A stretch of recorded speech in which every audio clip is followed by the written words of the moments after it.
So hello guys, welcome and welcome back to my another video. तो ये मेरा पहला स्टोरी टेलिंग वीडियो है यूट्यूब का। और अगर अच्छे व्यूज़ आते हैं तो हम आगे इसको कंटिन्यू करेंगे, क्योंकि आजकल मैं कहीं जा नहीं रही हूँ। सबको पता है कि मैं रामपुर में हूँ और मैं फ़िलहाल रूम में हूँ। मेरी कॉलेज में क्लासेस लग नहीं रही है, या so I was getting bore. तो मैंने डिसाइड किया कि मैं कुछ कंटेंट शूट कर लेती हूँ। और मेरे पास कंटेंट बनाने के लिए मुझे पहले बाहर जाना पड़ता है, और बाहर मेरे को जाना नहीं है, क्योंकि मुझे बाहर जाने में मौत आती है। ठीक है, मुझे घूमना है, ऐसा नहीं कि मुझे घूमना नहीं है, लेकिन अगर मुझे कोई बोलता है कि चल घूमने चलते हैं, तो फिर मुझे लिटरली मौत आती है तैयार होने में, फ्रेश होने में, नहाने में। ओके, तो फिर आज मैं किस बारे में बात करूँ, मैंने अभी तक वो डिसाइड नहीं किया है। और अभी जस्ट ही डिसाइड किया है कि मैं शायद अपने 3 साल के कॉलेज एक्सपीरियंस के बारे में बात करूँगी। Ignore my bad. तो आप सबको पता है कि मेरी स्कूलिंग मेरे गांव से हुई है। आप सबको क्यों पता होगा, शायद पता होगा। तो मेरी स्कूलिंग हुई है बदहाल से, जो रामपुर में आता है, और रामपुर शिमला डिस्ट्रिक्ट में आता है। शिमला हिमाचल में है। ओके, तो मेरी स्कूलिंग होते ही आफ्टर 12th मैं सीधे कुल्लू चले गई थी। और फिर मुझे कुल्लू झूठ बोल कर भेजा गया था कि अभी तेरे 12th के एग्ज़ाम्स हुए हैं, अभी तेरे बोर्ड्स हुए, तो ऐसा कर, जाके थोड़ा फ़न कर। मेरी सिस्टर ऑलरेडी वहाँ होती थी, तो मम्मी ने बोला कि ठीक है जा, थोड़ा घूम फिर लियो, थोड़ा चिल करियो, श्योर। तो फिर मैं कुल्लू गई, और मुझे 1-2 हफ्ते हुए, और उसके बाद मेरी मम्मी बोलती है कॉल करके मुझे, हेलो अपना सामान ले जा, कुल्लू में ही पड़ी हो। तो मेरा बिल्कुल मन नहीं था कुल्लू जाने का। और लाइक लोगों को होता है कि हाँ उन्हें बाहर जाना है, नहीं मुझे भी है ऐसा कि हाँ बाहर जाना है, ताकि मुझे नया प्लेस मिले, अच्छा एक्सपोजर मिले और नए फ्रेंड्स बने। बट मुझे कुल्लू नहीं जाना था। लाइक क्यों? मैं रामपुर से मैं शिमला जा सकती थी, सोलन जा सकती थी, चंडीगढ़ जा सकती थी, धर्मशाला जा सकती थी, पर मुझे कुल्लू भेजा गया जस्ट बिकॉज मेरी सिस्टर ऑलरेडी वहाँ पे थी। तो मेरे घर वाले मेरा खर्चा बचा रहे थे, टू बी ऑनेस्ट। तो फिर ऐसा करते करते मुझे कुल्लू भेज दिया जाता है, मेरे मना करने के बावजूद भी। तो फिर मैं कॉलेज में एडमिशन लेती हूँ। मेरे मतलब स्टार्टिंग की जो कुछ महीने थे वो बहुत बोरिंग जाते हैं। एंड देन 1 साल बीतता है, 2 साल बीतता है, और 3 साल बीतते हैं। तो वो तीनों साल मेरे बोरिंग जाते हैं, क्योंकि मेरे कॉलेज में कोई फ्रेंड्स नहीं थे। मेरे कॉलेज के जो फ्रेंड्स थे वो लास्ट 6 मंथ में बने हैं, मेरे ग्रेजुएशन होने से पहले के जो 6 महीने थे, तब वो मेरे दोस्त बने थे। तब हमने जाके कहीं घूमना फिरना स्टार्ट किया। बट फिर जब हमारी बॉन्डिंग स्ट्रांग हुई, तब तक या हम ग्रेजुएट हो चुके थे। तो इन्हीं 3 साल के एक्सपीरियंस को मैं आपके साथ शेयर करूँगी। मैंने क्या क्या सीखा, मैं कैसे लोगों से मिली, कैसे अच्छे और बुरे लोगों से मिली, मतलब सब कुछ ओवरऑल, वो भी थोड़ा कम शब्दों में, क्योंकि मैं बहुत लंबी वीडियो नहीं बना सकती। और आई थिंक मैं ये एडिट भी नहीं करूँगी, मैं जैसा बना रही हूँ मैं सीधे डाल दूँगी, मैं कोई कट्स नहीं डालूँगी। I am going to share this जैसा है वैसा। ओके, सो मुझे ना गलती भी नहीं करनी पड़ेगी बोलते बोलते। I want to keep it natural. Okay, अरे गाड़ियाँ जा रही, बहुत शोर आ रहा है। तो ठीक है, फिर मैं कॉलेज जाती हूँ, मैंने एडमिशन ली। और स्टार्टिंग में मैं मतलब ऐसा था कि मैं जानती नहीं थी किसी को, तो फिर मैं घूमती फिरती भी नहीं थी। मेरी बॉन्डिंग मेरी सिस्टर के साथ काफ़ी अच्छी थी, थैंक गॉड। तो फिर हम बहुत फ़न करते थे, हम घूमना फिरना कुछ भी होगा हम दोनों साथ में घूमते थे।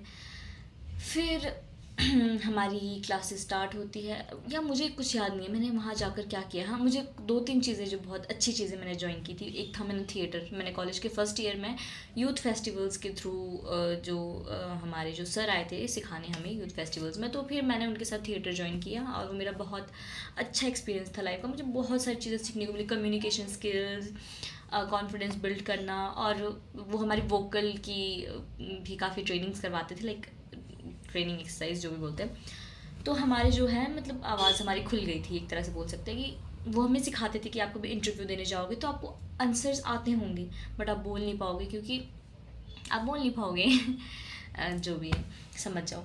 तो फिर हाँ, मैंने थिएटर ज्वाइन किया, बट थिएटर ज्वाइन करने के बाद भी मैं अपना उतना टाइम नहीं दे पाई थी उस पर्टिकुलर फील्ड में, क्योंकि ऑब्वियसली कॉलेज था और घर वाले भी थोड़ा बोलते थे। पर मेरे घर वाले इतने सपोर्टिव हैं, आई स्वेयर टू गॉड, कि उन्होंने मेरा इतना साथ दिया है। लाइक मैंने बहुत देखा है, मैं किसी को ऐसा वो नहीं बोलूँगी, बट बोलते थे कि हाँ तूने जाना है तो जा, एक अच्छा एक्सपीरियंस मिलेगा। उनको पता है कि अगर मैं थिएटर कर रही हूँ तो कुछ सीखने को मिलेगा। फिर मतलब बढ़िया चला। मैंने थिएटर वगैरह किया कुछ टाइम में, मैंने कुछ शोज़ वगैरह किए, ज़्यादा नहीं मैं कर पाई, बट आगे मैं कंटिन्यू रखूँगी आई थिंक। और एक सबसे इम्पॉर्टेंट चीज़, सबसे ज़्यादा इम्पॉर्टेंट चीज़ जो मैंने स्टार्ट की वो थी मॉडलिंग। मॉडलिंग भी अलग होती है, ब्यूटी पैजेंट्स अलग होते हैं, एक रनवे मॉडलिंग अलग होती है। रनवे मॉडलिंग मैंने नहीं की क्योंकि मेरी हाइट नहीं थी उतनी। मैं कर सकती थी शायद ऐसे, बट मैंने रनवे मॉडलिंग पे ट्राई नहीं किया क्योंकि आई वॉज इनटू पैजेंट्स। सो मेरा जैसे मतलब बचपन से ही काफ़ी शौक था कि मैं जाऊंगी, मुझे मॉडल बनना है, बट वैसा मॉडल नहीं बनना है मुझे, बस ऐसे पैजेंट्स वगैरह करने थे। तो फिर मैंने पता करना स्टार्ट किया कि कैसे होता है, कहाँ ऑडिशंस दिए जाते हैं, कहाँ जाना होता है, कितनी फ़ीस होती है, क्या क्राइटेरिया होता है, और उसके बाद अगर आप सिलेक्ट होते हो ऑडिशन के लिए तो कौन से राउंड होते हैं। ठीक है, इतना तो मुझे पहले स्टार्टिंग में नहीं पता था, बट जब मेरा फर्स्ट एक्सपीरियंस मैं आप लोग से शेयर करती हूँ, मेरा फर्स्ट ऑडिशन था, वो लाइव का फर्स्ट ऑडिशन था। फिर वो था विंटर क्वीन का ऑडिशन। ओके, तो मैं जाती हूँ, मुझे बिल्कुल बिल्कुल ज़ीरो नॉलेज के साथ मैं जाती हूँ ऑडिशन देने। वहाँ पे वो हमें सबसे पहले वॉक राउंड होता है, इंट्रोडक्शन राउंड होता है और टैलेंट राउंड होता है। वॉक एक ब्यूटी पैजेंट में मैंने एक रनवे वाली वॉक की है और वो बहुत गंदी है। मुझे वीडियो मिलेगी तो शायद मैं इसमें ऐड कर दूँगी शायद। और फिर इंट्रोडक्शन होता है। हाँ, मेरी कम्युनिकेशन स्किल्स तो लगभग ठीक ही थी पहले से, बट कॉन्फिडेंस नहीं था, तो फिर मैं बोलना स्टार्ट करती हूँ कि या my name is this, I do this, I am from there. फिर मैं लास्ट में एक लाइन बोलती हूँ, and this is my first time, I am giving auditions for a beauty pageant for the first time, जो मुझे शायद नहीं बोलना चाहिए था। नहीं, बट मुझे लगता है कि अगर मैं वहाँ होती, ऑडिशन ले रही होती किसी का, तो फिर मुझे कोई ऐसा बोलता कि हाँ ये उसका फ़र्स्ट टाइम है, तो मैं उसे अप्रिशिएट करती कि हाँ ये फ़र्स्ट टाइम है उसका। उसने ऑनेस्टली हमें बताया, क्योंकि वो सिर्फ ऑडिशंस थे, वो कोई फाइनल राउंड नहीं था कि हमें ये नहीं बोलना है। बट मुझे बाद में बोला ऐसा कि तुझे ये नहीं बोलना चाहिए था कि आपका ये फ़र्स्ट टाइम है। कभी ऐसा मत दिखाओ कि आप पहली बार आए हो या आप डरे हुए हो या फिर आप किसी से इन्फीरियर हो। बट मैंने कभी ये मेंट नहीं किया, मैंने ये सोचा नहीं कि किसी को ये बोलना कि ये मैं फ़र्स्ट टाइम कर रही हूँ, वो किसी भी तरह से इन्फीरियर हो सकता है, इन्फीरियर फील करना हो सकता है या। तो फिर मैंने ऐसा बोला। फिर टैलेंट राउंड हुआ, उसकी भी मुझे उतनी प्रैक्टिस नहीं थी क्योंकि मुझे पता नहीं था कि टैलेंट राउंड होता है। ओके, तो वो मेरा फर्स्ट ऑडिशन था लाइव का। ये 2022 की बात है। हाँ, 2022 नहीं, 2023 की बात है शायद। हाँ, ओके। उसके बाद ठीक है, मैंने ऑडिशंस दी। उसके बाद मैंने मिस हिमाचल के लिए, तब तक मैं लाइक इतनी वीडियोस देख चुकी थी, मैं इतना प्रैक्टिस कर चुकी थी अपनी कम्युनिकेशन स्किल्स पर, अपनी वॉक पर और काफ़ी चीज़ों पर, अपने पोजेस वगैरह पर। तो फिर मैंने उसके बाद ऑडिशंस दिए मिस हिमाचल के लिए। तो मिस हिमाचल के ऑडिशंस मैंने कुल्लू से दिए क्योंकि मैं उस वक्त कुल्लू में थी, जो कि हर डिस्ट्रिक्ट में होते हैं। अगर आप लोग इसके बारे में और डिटेल में जानना है तो मैं अलग से वीडियो बनाऊँगी, बट अगर आप बोलोगे तो फिर मैंने उसके बाद कुल्लू में ऑडिशंस दिए और मैं वहाँ पर सिलेक्ट हो गई। आफ्टर माय सिलेक्शन हमें जाना था धर्मशाला, तो फिर हम सेमी फिनाले के लिए धर्मशाला गए and they checked our height. तो मिस हिमाचल का जो हाइट क्राइटेरिया है it's 5'2", above 5'2", and I thought that I was 5। तो मुझे वहाँ पे जब हाइट चेक हो रही थी सेमी फिनाले में, जब हम धर्मशाला गए, तो they asked what is your height and या आई सेड आई एम 5, क्योंकि मुझे नहीं पता था उस वक्त, लिटरली मुझे नहीं पता था कि मेरी हाइट कितनी। मुझे पता था कि हाइट क्राइटेरिया इतना है और मैं उससे कम हूँ, बट मुझे एग्जैक्ट नहीं पता था, सो आई सेड आई एम 5। फिर उन्होंने हाइट चेक की and I was 4'11". Okay, that's not bad. हाँ, मैं 4'11" थी, क्योंकि मतलब हिमाचल में जो बहुत से ब्यूटी पैजेंट्स होते हैं उनमें वो हाइट उतना नहीं मैटर करता है। मतलब विनर्स के लिए हाइट मैटर करता है, ये भी बहुत वो है, बट ऐसे उतना वो हाइट नहीं देखते अगर लड़की टैलेंटेड है और डिजर्विंग है तो। बट जो मिस हिमाचल है उसका एक पर्टिकुलर हाइट क्राइटेरिया है, उसके कुछ स्पेशल क्राइटेरियाज है जो फॉलो करने होते हैं। सो आई वाज 4'11" एंड देन या, बट उन्होंने मुझे सर्टिफिकेट दिया, ऐसा नहीं है कि उन्होंने मुझे पार्टिसिपेट करने नहीं दिया। मेरा पूरा वॉक राउंड हुआ, मतलब ऑडिशंस में, सेमीफाइनल के ऑडिशन में। फिर मेरा उसके बाद इंट्रोडक्शन हुआ एंड टैलेंट राउंड, सब कुछ हुआ। उन्होंने मुझे सर्टिफिकेट भी दिया मिस हिमाचल सेमीफाइनलिस्ट का। फिर वहाँ पे मुझे एक क्वेश्चन पूछा, सबसे पहले पूछा कि okay give your introduction, and I said everything about me that I could say.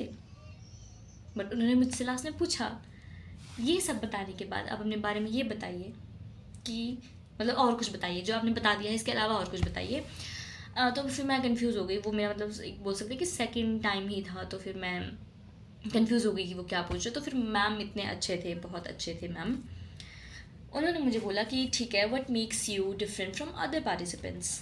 या so I said that I have done everything in negative circumstances. Like अगर कोई कुछ कर रहा है तो उसकी कुछ चीज़ें होती है जो उसके फेवर में होती है, कुछ चीज़ें उसके फेवर में नहीं होती है। बट मैंने जो कुछ भी किया है आज तक, मतलब अचीव किया है, या फिर मुझे जो कुछ भी करना होता है लाइफ में, तो वो मेरे हमेशा नेगेटिव सर्कमस्टांसेस में ही मुझे करना पड़ता है। मेरे फेवर में कभी कोई चीज़ नहीं आई है आज तक। हाँ, तो मैंने बस यही बोला क्योंकि आई वॉज ऑनेस्ट। तो हाँ, एक चीज़ है कि इसमें ऑनेस्टी नहीं डिमांड करते वो लोग। कहीं हो सकता है कि कोई डिपेंड करता है, ऑर्गेनाइजेशन पर डिपेंड करता है, या फिर जजेस पे डिपेंड करता है कि वो कैसा सोचते हैं, तो फिर उस हिसाब से। But most of the time मैंने ये देखा है कि वो आपकी ऑनेस्टी नहीं देखते हैं अगर आप ऑनेस्ट हो। या okay, so I auditioned and यहाँ सेमीफिनाले के बाद फिर टॉप 20 की जो लिस्ट आई थी। ओह या, मिस हिमाचल से पहले मैंने कॉलेज में एक सृजन होता है, सृजन वो हर साल होता है, तो उसमें भी एक मिस सृजन करके एक कॉन्टेस्ट करवाते हैं वो लोग। मैंने उसमें पार्टिसिपेट किया था, और जिस दिन मेरा वो वहाँ पे कॉलेज इवेंट था और मैं वो इवेंट नहीं जीती थी, वो मेरा वर्स्ट एक्सपीरियंस था, वन ऑफ दी। तो उसी दिन जो है हमारा सेमीफिनाले का रिजल्ट आया था मिस हिमाचल का, and I was very happy कि अच्छा चलो मैं यहाँ पे नहीं जीती, बट मैंने जो है मिस हिमाचल में एज अ फाइनलिस्ट मैं सेलेक्ट हो गई थी। तो मुझे उस दिन थोड़ा मतलब रिकवर हो गया था मेरा दुख, कि मैं पहले दुखी थी बट उसके बाद या आई वॉज फाइन। तो उस दिन जो कॉलेज का इवेंट था वो भी वैसा। ओके ठीक है, अगर मैं बोल ही रही हूँ तो मुझे थोड़ी बहुत कंट्रोवर्सी देख लेनी चाहिए, सह लेनी चाहिए। तो उस वक्त भी आई थॉट कि मैं डिज़र्व करती हूँ एटलीस्ट फर्स्ट नहीं तो सेकंड पोजीशन। बट इस पर मुझे लगता है कि मुझे एक अलग वीडियो ही बनानी पड़ेगी सिर्फ ब्यूटी पैजेंट्स को लेके। बट हाँ, ये काफ़ी वैसा रहता है कि लोग बोलते हैं कि हाँ सबको लगता है कि हम डिज़र्व करते हैं। और तो मैं मतलब एक चीज़ बोलना चाहती हूँ ना कि काफ़ी लोग होते हैं जो सिर्फ सोशल मीडिया पे जो ब्यूटी पैजेंट्स हैं उनको देखते हैं, लाइक हाँ ये राउंड्स हुए हैं और ये इसके विनर्स हैं, और वो बाय फेस और बाय हाइट बाय पर्सनैलिटी उसको जज करते हैं कि हाँ ये डिज़र्व करती थी या ये डिज़र्व नहीं करती थी। बहुत बार ऐसा हुआ है कि फ़ोटोज़ देख के लोग बोलते हैं कि यार ये डिज़र्व नहीं करती क्योंकि वो गुड लुकिंग नहीं है। ऐसा नहीं है, ब्यूटी पैजेंट्स डिमांड करता है ब्यूटी विद ब्रेन, और मैं यही चाहती हूँ कि beauty pageant beauty with brain he demand करें।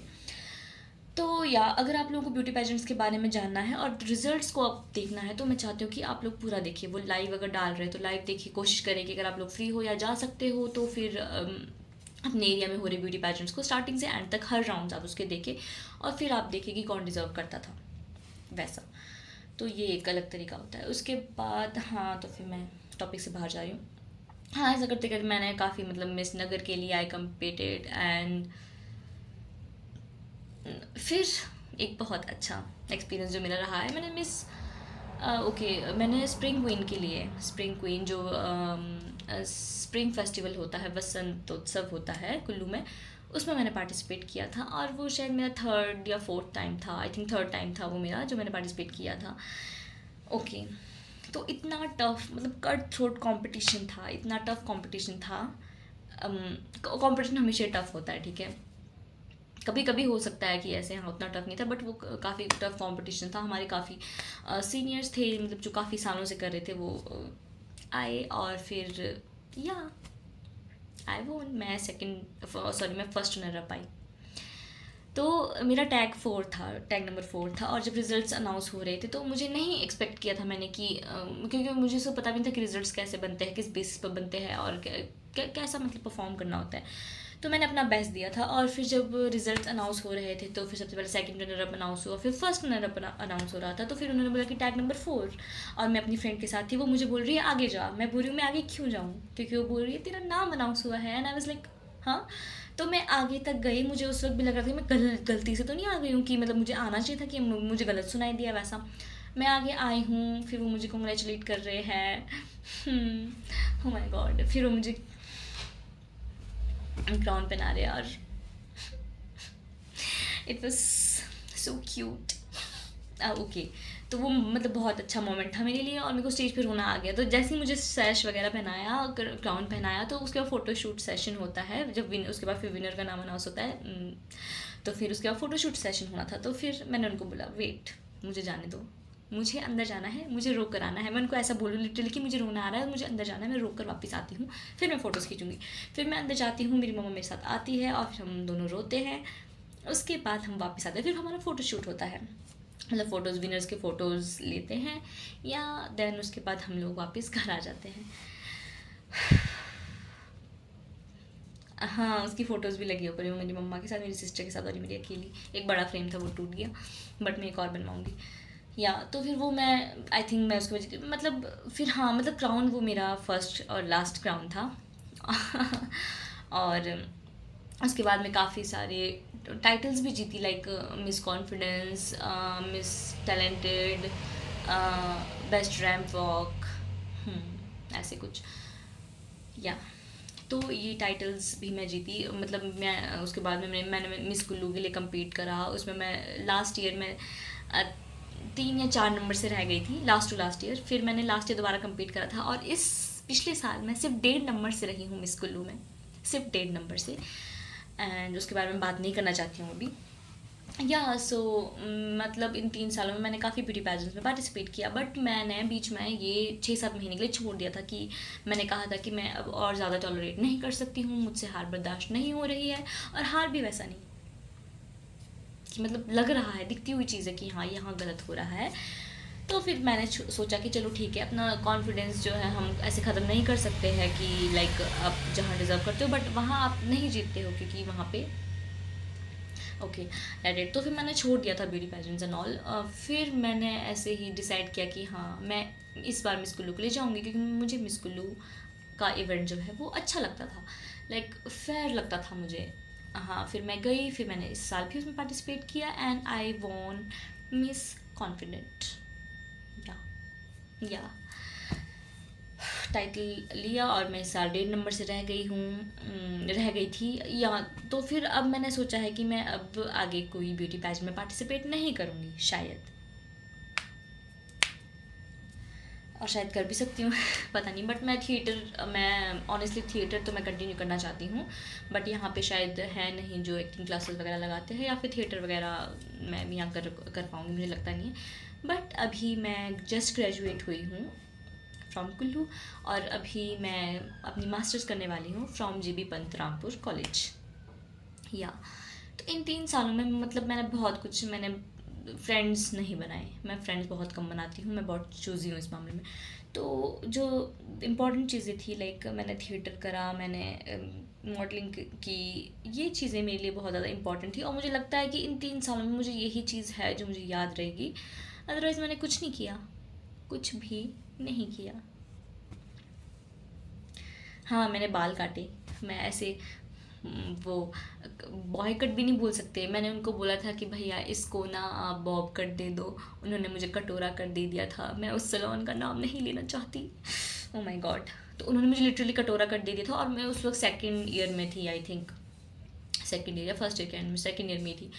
अब मुझे कॉलेज, मैं स्कूल स्टूडेंट नहीं हूँ, मैं स्कूल जाती थी ऐसे कटोरा कट करके, वो भी जब तक मैं प्राइमरी स्कूल में पढ़ती थी, फर्स्ट सेकंड थर्ड क्लास में। मैं कॉलेज गई हूँ वो कटोरा कट करवा के, और फिर मुझे सब ऐसे देख रहे थे। तो फिर मतलब मैं इतनी वो हो चुकी थी, अब हो चुकी हूँ शायद, कि मुझे ना फ़र्क ही नहीं पड़ता है कि कोई क्या बोल रहा है, मुझे शर्म ही नहीं आती, मुझे शर्म आना बंद हो गई थी। अरे वैसे यार शर्म नहीं कि मैं बदतमीज़ी कर रही हूँ, वैसे नहीं, लाइक लोग वो क्या सोच रहा होगा मेरे बारे में, या वो मुझे ऐसा क्यों देख रहा है, क्या कुछ वो मेरे बारे में बात कर रहा है, नो, ऐसा मैंने सोचना बंद कर दिया था। तो फिर मैं वो कटोरा कट लेके कॉलेज भी गई हूँ, एक चीज़ मैंने वो की है। उसके बाद नहीं, वो जब इतने थे तो वो बहुत गंदे लग रहे थे, बट जब वो इतने हुए थे, देखा होगा वीडियोज़ में, तो वो अच्छे लग रहे थे, बहुत अच्छे लग रहे थे, बहुत क्लासी लग रहे थे, बहुत सेक्सी लग रहे थे। और मुझे वो इतने पसंद आए कि मुझे लग रहा है कि मुझे फिर से वो हेयर कट देना चाहिए अपने आप को, और मैं आप करने वाली हूँ क्योंकि मेरे बाल झड़ रहे हैं बहुत, मैं गंजी होने वाली हूँ। या तो फिर मैंने जो भी चीज़ें एक्सपीरियंस की, मैंने बहुत गंदे लोग भी एक्सपीरियंस किए हैं, हाँ, इस मॉडलिंग फील्ड में भी, और ऐसे भी मतलब पर्सनली भी मुझे ऐसे लोग मिले हैं जो बहुत गंदे थे, लेकिन मुझे बहुत अच्छे लोग भी मिले हैं जिन्होंने मुझे हेल्प करा है। मेरे काफ़ी अच्छे दोस्त बने हैं, काफ़ी अच्छे दोस्त नहीं, दोस्त है जो काफ़ी अच्छे दोस्त बने हैं मेरे। हाँ, मतलब काफ़ी नहीं बने, काफ़ी मतलब बहुत सारे दोस्त नहीं बने हैं, लेकिन जो बने वो काफ़ी अच्छे बने हैं ये मैं बोल रही हूँ। हाँ, तो फिर मेरे बहुत अच्छे दोस्त भी बने हैं वहाँ पे, और मैं जानती हूँ कि अगर मैं कभी कुल्लू जाऊँगी या वो कभी इधर आएंगे तो हम मिलेंगे और हमारी बॉन्डिंग बहुत अच्छी रहेगी। और मैं आई लव यू फ्रेंड्स। और मेरी क्लासमेट्स भी, मैं उनको छोड़ के आ गई हूँ। ओके, क्योंकि मतलब मुझे आना था वापस, और फिर वो तो कुल्लू के थे, तो फिर मेरी मतलब लास्ट के 6-7 महीने हमारी बहुत अच्छी दोस्ती हो गई थी। ओके, और हम घूमे फिरे, काफ़ी घूमे फिरे, बट जब हमारा बॉन्ड स्ट्रांग हो रहा था तब तक मुझे घर आना पड़ गया, और मैं उन्हें बहुत मिस कर रही हूँ अभी। और मैं उनसे एक प्रॉमिस लेके आई हूँ कि प्लीज़ अपनी शादी में मुझे बुला लेना, क्योंकि मेरे काफ़ी जो स्कूल की क्लासमेट्स थे वो शादी कर चुके हैं और उन्होंने मुझे नहीं बुलाया। क्योंकि एक रीयूनियन हो जाता है फ्रेंड्स का अगर वो अपनी शादियों में बुलाए तो। और मैं अभी बहुत छोटी हूँ, I am just 20 years old, small little tiny girl. हाँ, तो मैं ये नहीं बोल रही कि तुम अभी शादी करो तो मुझे अभी बुलाना, मतलब वो जब भी शादी करेंगे तो वो मुझे बुलाएं, मैं उनसे ऐसा प्रॉमिस लेके आई हूँ। हाँ, तो अभी मैं फ़िलहाल रामपुर कॉलेज में एडमिशन ले चुकी हूँ, और इसके बाद अब मेरी लाइफ में क्या होने वाला है, आई कॉन्ट प्रिडिक्ट दैट। या सो आई थिंक मुझे यहीं ख़त्म कर देना चाहिए। और अगर मुझे इस पर अच्छा रिस्पॉन्स आता है इस वीडियो पे, तो मैं आगे और अपनी स्टोरी टाइम वीडियोस बनाऊंगी, और उसमें मैं अच्छा मतलब एक एक पर्टिकुलर टॉपिक लेकर उसके बारे में अच्छे से ब्रीफली बताऊंगी। तो अभी जो कुछ भी मैंने बताया है उसमें से आपको जो चीज़ के बारे में जानना है, पर्टिकुलर चीज़ के बारे में अच्छे से, तो आप लोग मुझे कमेंट कर सकते हो, और प्लीज़ थोड़ा सा सपोर्ट करें, लाइक करें, कमेंट करें, शेयर करें। शेयर नहीं भी करेंगे पर सब्सक्राइब ज़रूर करें। Bye bye, see you soon.